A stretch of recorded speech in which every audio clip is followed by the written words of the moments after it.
সুপ্রিয় শিক্ষার্থীবৃন্দ, আসসালামু আলাইকুম। আশা করি আপনারা সবাই ভালো আছেন। আজকে আমরা 30তম বিসিএস লিখিত পরীক্ষায় মানসিক দক্ষতার অংশে যে একটি অঙ্ক এসেছিল, আমরা সেই অঙ্কটি সমাধান করব। এখানে রয়েছে ময়ূর ও হরিণের সংখ্যা একত্রে 80টি, কিন্তু তাদের পায়ের সংখ্যা 200টি। তাহলে কতটি ময়ূর আছে? আমরা হয়তো যে প্রচলিত যে পদ্ধতি আছে, নিয়ম আছে, আমরা সেই নিয়মে এটা করতে পারবো, কিন্তু আমরা সেই প্রচলিত নিয়মে আমরা সেই সমাধান করব না। আমরা অপশন দেখে যাতে উত্তর বের করা যায় আমরা সেই কৌশলটা জানবো। তাহলে আমরা সেই পদ্ধতি এখন জানার চেষ্টা করি। এখানে প্রথমে আছে কতে আছে 30টি। তার আগে দেখি এখানে ময়ূরের সংখ্যা আছে। এখানে হয় 30টা হবে, নয় 40টা, নয় 50টা, অথবা 60টা হবে। আমরা জানি না, কিন্তু আমরা যাচাই করবো এটা এখন। যদি ময়ূর যদি 30টা হয়, তাহলে হরিণের সংখ্যা কতটা? হরিণের কয়টা হরিণ তাহলে এখানে থাকবে? নিঃসন্দেহে এখানে 50টা থাকবে, যেহেতু হরিণ এবং ময়ূরের সংখ্যা মিলেই টোটাল 80টা। তাহলে এখানে যদি আমরা অপশন যদি কতে ময়ূরের সংখ্যা ধরি, 30টা যদি ময়ূর থাকে তাহলে হরিণ থাকবে 50টি। এখন এদের পায়ের সংখ্যা কত সেটা আমরা বের করি। আমরা জানি ময়ূরের পা থাকে 2টা এবং হরিণের পা থাকে 4টা। তাহলে 30টা ময়ূরের পা থাকবে 2টি করে, 30 দুগুণে 60। আর 50টা হরিণ, একটা হরিণের 4টা পা, তো 50টা হরিণে থাকবে 200টি পা।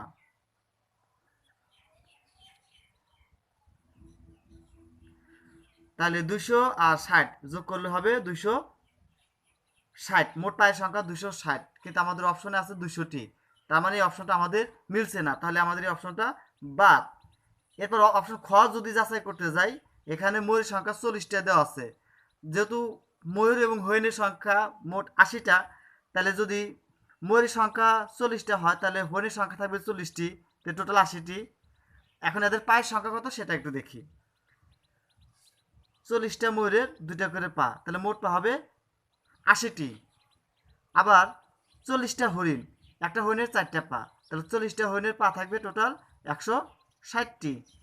80 আর 160 যোগ করলে হবে 240। 240টি পা, কিন্তু আমাদের অপশনে 200টি পা, তার মানে 240টি মিলছে না অপশনের সাথে। এবার অপশন গ যদি আমরা যাচাই করি, এখানে ময়ূরের সংখ্যা দেওয়া আছে 50টি। যদি আমরা ময়ূরের সংখ্যা 50টি ধরি, তাহলে বাকি থাকে 30টি, তাহলে 30টা আমরা হরিণের সংখ্যা পাই। এখন এদের পায়ের সংখ্যা দেখি। 50টা ময়ূরের পা থাকবে তাহলে 100টি, আর 30টা হরিণ, একটা হরিণের 4টা পা, 30টা হরিণের তাহলে থাকবে 120টি।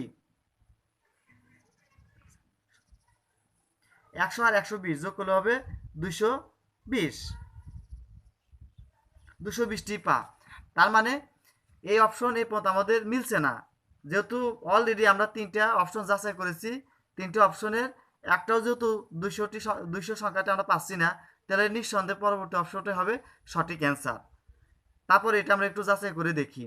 যদি 60টি ময়ূর থাকে তাহলে হরিণের সংখ্যা থাকবে হলো 20টি, যেহেতু হরিণ এবং ময়ূরের সংখ্যা বলা আছে 80টি। যদি 60টি ময়ূর থাকে, 60টা ময়ূর, একটা ময়ূরের 2টি করে পা থাকলে 60টা ময়ূরের পা সংখ্যা হলো 120টি। অপরদিকে 20টা হরিণের সংখ্যা, একটা হরিণের পা হলো 4টি, তাহলে 20টা হরিণের পা থাকবে টোটাল 80টি। 120 আর 80 যোগ করলে হবে 120 আর 80 যোগ করলে আমরা পাচ্ছি 200।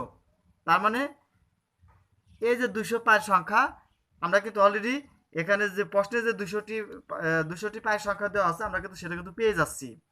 তাহলে এভাবেই আমরা অপশন দেখে এই ধরনের গাণিতিক সমস্যার সমাধানগুলো কিন্তু আমরা করতে পারবো।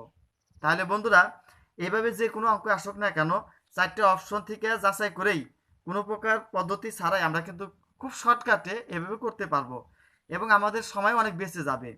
তাহলে এভাবে আমরা নিচের যে অঙ্কটা আছে আমরা সেটা প্র্যাকটিস করে চেষ্টা করব। এখানে আছে কোনো খামারে হাঁস এবং গরুর সংখ্যা একত্রে 100টি, কিন্তু তাদের পায়ের সংখ্যা মোট 370টি। তাহলে ওই খামারে মোট কতটা গরু আছে?